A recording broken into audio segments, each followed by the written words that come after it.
শ্রীকৃষ্ণ একজন সাধারণ মানব, শ্রীকৃষ্ণ একজন তুচ্ছ রাজা, শ্রীকৃষ্ণ একজন যোদ্ধা, এইমাত্রই তার পরিচয়। শ্রীকৃষ্ণ বাঁশি বাজাতেন, গোপীদের সঙ্গে প্রেমলীলায় মত্ত ছিলেন।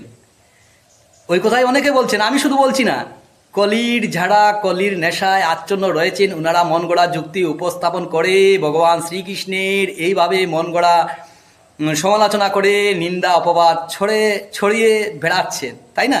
তো আমি কোনো স্ক্রিপ্ট তৈরি করছি না, আমি চট করে মোবাইলের সামনে এসে যাই আর শুরু করে দেই। তো আমার ভুল ভ্রান্তি হতে পারে, তো আমি সাধারণভাবে আজকে ছোটো ছোটো কিছু রেফারেন্স দিয়ে প্রমাণ করে দেব শ্রীকৃষ্ণ একজন ঈশ্বর, তিনি পরমেশ্বর, তিনি ভগবান, তিনি সর্বশক্তিমান, তিনি স্রষ্টা, তিনি জগতের নাথ, শ্রী জগন্নাথ। প্রমাণ করে দিচ্ছি। যখন বসুদেব এবং দৈবকীকে কংসরাজ বন্দি করে রেখেছিল তার অন্ধকার কারাগারে, আর কংসের আদেশ ছিল, সৈন্যদেরকে আদেশ দিয়েছিলেন তোমরা প্রহরায় তাকো, যখনই গর্ভপাত হবে দৈবকীর তার সন্তানকে হত্যা করবে। হত্যা করতে কি পেরেছিল? এত সৈন্য ছিল, সবাই ঘুমিয়ে আচ্ছন্ন হয়ে পড়েছিল। সেখানে মায়াশক্তির শুধু প্রভাব ছিল না, মায়াশক্তির অধিপতি হচ্ছেন, আদ্যাশক্তির অধিপতি হচ্ছেন পরমেশ্বর ভগবান শ্রীকৃষ্ণ। সেটা তার লীলা ছিল। তো সেখান থেকে কারাগার থেকে দিব্যি বসুদেব গোবিন্দকে মস্তকে করে নিয়ে যাচ্ছিলেন। কোথায়? নন্দালয়ে। সামনে নদী, যমুনা নদী, পার হবেন কি করে? সেখানেও শ্রীকৃষ্ণ পার করে দিয়েছিলেন। সেখানে আমি বিষয়ে যাচ্ছি না, সেটা চারটিখানি কথা নয়। সাধারণ কোনো মানব কি এটা পারবে না। তো নন্দালয়ে যখন গেলেন, গোপাল রূপে তিনি অনেক লীলা করেছেন। কংসরাজ অনেক চর পাঠিয়েছে, একে একে তো অসুরদের নাম আর বলছি না, দীর্ঘ হয়ে যাবে। সবাইকে শ্রীকৃষ্ণ বধ করেছিলেন। সেটা কি চারটিখানি কথা? এটা দুধের বালক, চুট্ট বালক, এত দাপুটে অসুর রাক্ষসদেরকে বিনাশ করা কি চারটিখানি কথা? দেবরাজ ইন্দ্র, দেবাদিদেব, দেবের রাজা ইন্দ্র অহংকার হয়েছিল, বলেছিল গোবিন্দকে নিয়ে এত মেতেছ, বৃন্দাবনবাসী আজ বৃষ্টি দিয়ে তোমাদেরকে শেষ করে দেব, বাসিয়ে দেব। অনবরত বৃষ্টি হচ্ছিল। গিরি গোবর্ধন পর্বত শ্রীকৃষ্ণ কনিষ্ঠ আঙ্গুল দিয়ে ধারণ করেছিলেন, অহংকার চূর্ণ করেছিলেন দেবরাজ ইন্দ্রের। বাধ্য হয়ে ইন্দ্র ক্ষমা চেয়েছিল। ব্রহ্মা ধেনুহরণ করেছিলেন গোবিন্দের। কি হয়েছিল? প্রজাপতি ব্রহ্মা, সৃষ্টিকর্তা ব্রহ্মা, উনারও অহংকার চূর্ণ করেছিলেন। তাহলে শ্রীকৃষ্ণ কি সাধারণ মানুষ? শ্রীকৃষ্ণ কি শুধু রাজা, শুধু কি বাঁশি বাজাতেন? তো এই গুণগুলো যার মধ্যে বিদ্যমান, তাকে কি সাধারণ তুচ্ছ মানব বলা যায়? তিনি ঈশ্বর। ব্রহ্মা উনার ব্রহ্ম সংহিতায় স্পষ্টভাবে উল্লেখ করেছেন, বলে গিয়েছেন ঈশ্বর পরম কৃষ্ণ সচ্চিদানন্দ বিগ্রহ অনাদিরাদি গোবিন্দ সর্বকারণের কারণম, একমাত্র কারণম।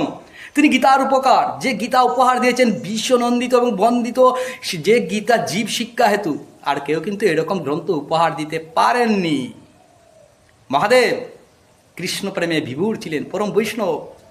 আর গীতায় ভগবান শ্রীকৃষ্ণ তো সুন্দরভাবে বলেছেন, আমি জীব, আমি শিব, সুন্দরভাবে বলেছেন। এখানে তফাৎ কোথায়? আর কুরুক্ষেত্রের মাঠে শুধু গুড়ার লাগাম ধরে অর্জুনের সারথি সেজে পঞ্চ পাণ্ডবদেরকে জিতিয়ে দিয়ে বিশ্ববাসীকে বার্তা দিয়েছিলেন ভগবান শ্রীকৃষ্ণ যে ধর্মের জয় অবতারিত। সেই দুর্যোধন প্রভাবশালী, যার বয়ে কম্পিত দেবতারা, সেই দুর্যোধন লোহার শিকল দিয়ে গোবিন্দকে বাঁধতে পারেননি, কিন্তু যশোদামা ভক্তিবল দ্বারা বেঁধেছিলেন গোবিন্দকে। দেখতে পাচ্ছেন? সবার অহংকার, সবার দর্প চূর্ণ করেছিলেন, অসুরদের বিনাশ করে ধর্মকে পুনঃস্থাপন করেছিলেন। দ্বারকাপুরী কোথায় নির্মাণ করেছিলেন? সমুদ্রের উপরে। আজ পর্যন্ত কোনো সায়েন্টিস্ট এর রহস্য উদ্ঘাটন করতে পারেননি। তো শ্রীকৃষ্ণ কি সাধারণ মানব? কেন ভাই এত মিথ্যে, এত মন গড়া যুক্তি উপস্থাপন করে শাস্ত্রের অপব্যাখ্যা দিয়ে আপনি গোবিন্দের নিন্দা করেছেন? সেটা শুধু পাপ নয়, মহাপাপ। কারণ আমরা কলিযুগে আচ্ছন্ন। সবার কথা বলছি না, কিছু কিছু সমালোচক যারা রয়েছেন ওনারাই গোবিন্দের নিন্দা করে থাকেন। এটা করবেন না, এটা ভুল। আর কি বলবো, আর কি প্রমাণ দেব? আর কিছু চাই? তো গোবিন্দ শুধু এখানেই কিন্তু তার লীলা সমাপ্ত করেননি, তিনি ধর্মকে পুনঃস্থাপন করেছিলেন। প্রতিটা ক্ষেত্রে, প্রতিটা তার নির্দেশ ছিল, তার প্রেম ছিল বিশ্বকে একত্রিত করা, তার প্রেম ছিল মানুষের মনে ভালোবাসার জন্ম দেওয়া। পৃথিবীতে যখন ভালোবাসা প্রেম হারিয়ে যায়, গোবিন্দ তখন আবির্ভূত হয়ে থাকেন। তিনি যুগে যুগে এসেছেন। প্রথম অবতার রূপে তিনি মৎস্য অবতার রূপে এসেছিলেন, পরমেশ্বর বিষ্ণু, সেই কৃষ্ণ নররূপে নারায়ণ, 64 গুণের অধিকারী। বুঝতে পারছেন, 64 গুণের অধিকারী আর কেউ নেই, একমাত্র পরমেশ্বর ভগবান শ্রীকৃষ্ণ। ঈশ্বরের ঈশ্বর, পরম ঈশ্বর তিনি, প্রভু তিনি, ঈশ্বর পরম নিয়ন্তা, গোটা বিশ্বকে একাই নিয়ন্ত্রণ করেন।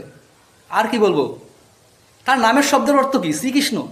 শ্রীকৃষ্ণ শব্দের অর্থ হচ্ছে সর্বাকর্ষক, সব কিছুকে কর্ষণ করেন, আকর্ষণ করেন। আর কি চাই? তো অনেকে মনে করেন যে দাপর যুগেই শুধু কৃষ্ণ ছিলেন, এর পূর্বে ছিলেন না। এটা নিতান্তই ভুল। তিনি যুগে যুগে এসেছেন। শ্রীমদ্ ভাগবত গীতা শুধু কুরুক্ষেত্রের মাঠে কিন্তু সেই জ্ঞান অর্জুনকে প্রদান করেননি। এর হাজার হাজার লক্ষ লক্ষ বৎসর পূর্বে সূর্যদেবকে, প্রথম মনুকে, সূর্যদেবকে দিয়েছিলেন পরমেশ্বর ভগবান শ্রীকৃষ্ণ। এরপর সূর্যদেব মনুকে দিয়েছিলেন, ইক্কাকু রাজা। একে একে এইভাবে গীতার জ্ঞান ছড়িয়ে পড়ে গোটা বিশ্ব জুড়ে। একজন মানুষের দায়িত্ব এবং তার কর্তব্য কি? তার জীবনের, আপনার আমার, সেটা শিখতে হলে, জানতে হলে শ্রীমদ্ ভাগবত গীতার আশ্রয় নিতে হবে, তাই না? তো আমি কোনো স্ক্রিপ্ট তৈরি করে হুট করে শুরু করে দিচ্ছি, কোনটা বলবো কোনটা রাখবো বুঝেই পাচ্ছি না। অস্ত্র না ধরে মহাভারতের কুরুক্ষেত্রের মাঠে যুদ্ধে জয়লাভ করা পঞ্চ পাণ্ডবদের স্বপ্নের ভাইটাই ছিল, কিন্তু শ্রীকৃষ্ণ সেটা সফল করে দিয়েছেন। তিনি ধর্মের কাণ্ডারী, তিনি সত্য, তিনি জগতের নাথ শ্রী জগন্নাথ, তিনি আদি, তিনি নারায়ণ, তিনি বিষ্ণু, তিনি মহামায়া, তিনি যুগমায়া, তিনি শক্তি, তিনি স্রষ্টা, তিনি স্থিতি প্রলয় অগতির গতি সর্ব কারণের মূল কারণং, তিনি আদি, তিনি অনন্ত, যার কোনো বিনাশ নেই, তিনি যুগে যুগে আসেন। মনে রাখবেন, কৃষ্ণ নিন্দা মহাপাপ। আমি আশিস নমঃশূদ্র, আপনাদের সবাইকে আবারও কৃষ্ণপ্রীতি শুভেচ্ছা জানাচ্ছি। এই কলিযুগের কিন্তু অবসান অবশ্যই আগামীতে হবে। আবারও তিনি অবতার রূপে ধরাধামে আবির্ভূত হয়ে ভক্তদেরকে রক্ষা, অসুরদেরকে বিনাশ করে ধর্মকে পুনঃস্থাপন করবে। এই বিশ্বাস, এই ভরসা যাদের মনে আছে, ওনারাই পরম ভক্ত। রাধে রাধে। ভালো থাকুন, ভালো রাখুন। আর তিনি একটা বার্তা দিয়ে গেছেন যে আমাকে ভালোবাসতে হলে মানুষকে ভালোবাসতে শিখো। তাই আমাদের কর্তব্য সবাইকে ভালোবাসা। রাধে।